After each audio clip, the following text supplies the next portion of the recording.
Бәкен, қалайсың? Жақсысың ба?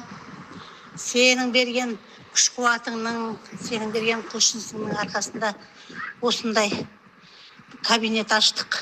Қасымда бір қыз бар, екеуміз жасап жатырмыз. Мына осы ең бірінші осы табарымыз осы, жаман емес, енді Құдай қаласа жұрттар алып, соны ақшаға айналдырып, ары қарай үлкейтсек па дейміз.